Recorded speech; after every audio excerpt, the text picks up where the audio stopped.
क्या हो अगर मैं कहूँ कि झूठ पकड़ने के बारे में जो कुछ भी हम जानते हैं वो शायद गलत है। आज हम इसी गुत्थी को सुलझाने वाले हैं, और वो भी एक पूर्व सीक्रेट सर्विस एजेंट की नजरों से। ये बात थोड़ी चौंकाने वाली है ना? देखिए, हम सब सोचते हैं कि झूठ का मतलब है कुछ गलत कहना, पर एक पूर्व सीक्रेट सर्विस एजेंट के मुताबिक लोग सबसे ज्यादा झूठ बोलते हैं कुछ न बोलकर, मतलब बातें छिपाकर। और ये एक ऐसी बात है जो पूरा गेम ही बदल देती है। तो सवाल ये उठता है कि जो बातें छुपाई जा रही हैं उन तक पहुंचा कैसे जाए। आज हम इसी की पड़ताल करेंगे। और ये सिर्फ झूठ पकड़ने की कोई ट्रिक नहीं है, नहीं, ये तो उस सच्चाई को जानने का तरीका है जो अक्सर कही ही नहीं जाती। तो फिर सीक्रेट क्या है? देखिए, एक पूर्व सीक्रेट सर्विस एजेंट का कहना है कि असली खेल ये नहीं है कि हम क्या देखते हैं, बल्कि ये है कि हम क्या पूछते हैं। ये देखने के बारे में नहीं, पूछने की कला के बारे में है। एक ऐसी कला जो किसी भी बातचीत को सच्चाई की तरफ ले जा सकती है। ठीक है, तो इससे पहले कि हम उन तरीकों पर जाएं जिनसे सच का पता लगाया जा सकता है, पहले ये समझना जरूरी है कि झूठ आखिर होता क्या है। और ये हमारी जिंदगी में जितना हम सोचते हैं उससे कहीं ज्यादा आम है और काफी जटिल भी। जरा इस नंबर पर गौर कीजिए, 10। कुछ रिसर्च बताती है कि एक आम बातचीत में 10 बार तक झूठ बोला जा सकता है। अब ये छोटे मोटे झूठ भी हो सकते हैं, जैसे अरे हाँ ट्रैफिक बहुत था से लेकर बड़े धोखे तक, लेकिन 10 ये बहुत ज्यादा है। और यहीं पर हमें झूठ के 2 प्रकार समझने होंगे। पहला है साफ साफ झूठ, जैसे कोई बच्चा कहे नहीं मैंने डोनट नहीं खाया, लेकिन ज्यादातर झूठ ऐसे नहीं होते। दूसरा और सबसे आम तरीका है चूक से झूठ बोलना।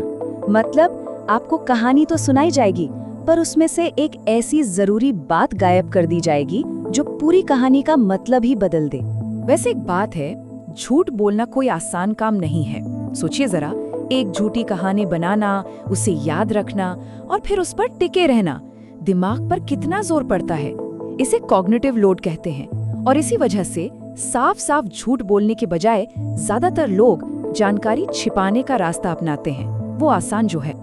तो अब हम झूठ की बुनियादी बातें तो समझ गए हैं। अब वक्त है उन मिथकों को तोड़ने का जो हमने फिल्मों और टीवी शोज में देखकर सीख लिए हैं। चलिए धोखे के इस कोड को क्रैक करते हैं। अच्छा, झूठ पकड़ने के बारे में सोचते ही दिमाग में क्या आता है?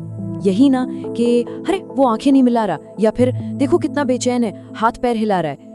ये सब बातें हमने सुनी हैं, पर सच ये है कि ये संकेत उतने भरोसेमंद है नहीं, बल्कि असलियत तो और भी हैरान करने वाली है। कई बार जो लोग झूठ बोल रहे होते हैं वो असल में कम हिलते डुलते हैं। क्यों? क्योंकि उनका पूरा दिमाग अपनी झूठी कहानी को सही तरीके से बताने में लगा होता है, तो वो बेचैन होने की बजाय और ज्यादा स्थिर हो जाते हैं। तो फिर असली तरीका क्या है? असली तरीका है किसी के बेसलाइन बिहेवियर को समझना। मतलब कोई इंसान आम तौर पर जब शांत और रिलैक्स्ड होता है तो कैसे बात करता है, कैसे बैठता है, उसके हाव भाव कैसे होते हैं, यही उसका आधारभूत व्यवहार है। और यहीं पर सारा राज छिपा है। असली खेल किसी एक संकेत को पकड़ना नहीं है, बल्कि किसी के सामान्य व्यवहार से बदलाव को पकड़ना है। जब कोई किसी सवाल के जवाब में अचानक अपने नॉर्मल तरीके से अलग बर्ताव करने लगे, बस वहीं ध्यान देने की जरूरत। ठीक है, तो सवाल ये है कि हम किसी के व्यवहार में वो बदलाव लाएं कैसे? इसका जवाब एक बहुत ही आसान लेकिन जबरदस्त तकनीक में है, जिसे कहते हैं TED मेथड। चलिए इसके बारे में जानते हैं। एक किस्सा सुनिए। एक ATM स्कैम करने वाले को पकड़ा गया। उसके खिलाफ पक्का सबूत था, क्राइम करते हुए उसकी तस्वीर।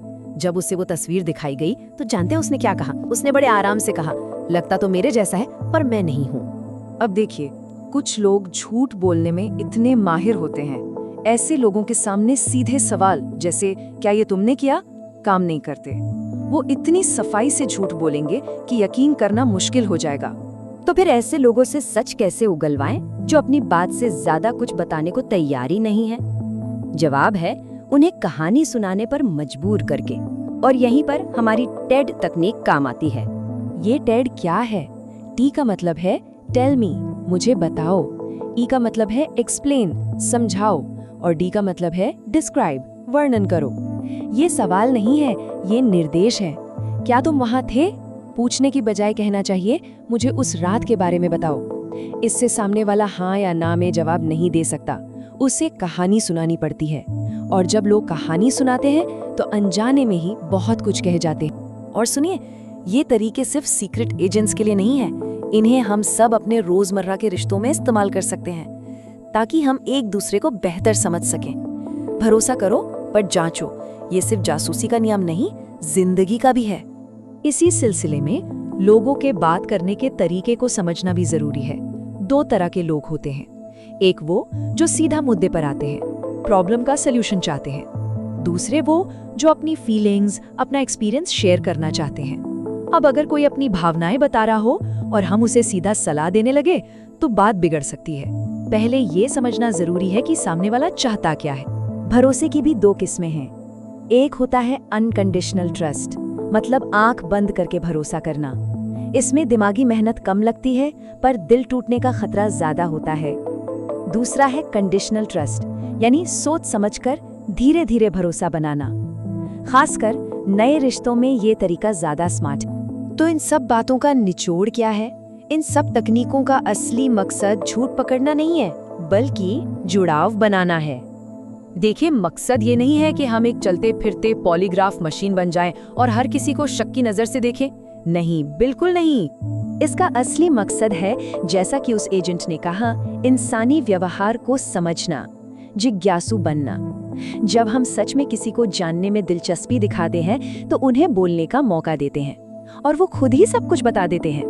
तो अंत में सवाल ये है, क्या हो अगर सच्चाई तक पहुंचने की असली चाबी पूछताछ में नहीं बल्कि दूसरे इंसान की कहानी को सच में समझने की इच्छा में हो? अगली बार जब किसी से बात हो तो एक जासूस की तरह नहीं, एक जिज्ञासु इंसान की तरह बात करके देखिए। शायद सच्चाई खुद ब खुद सामने आ जाए।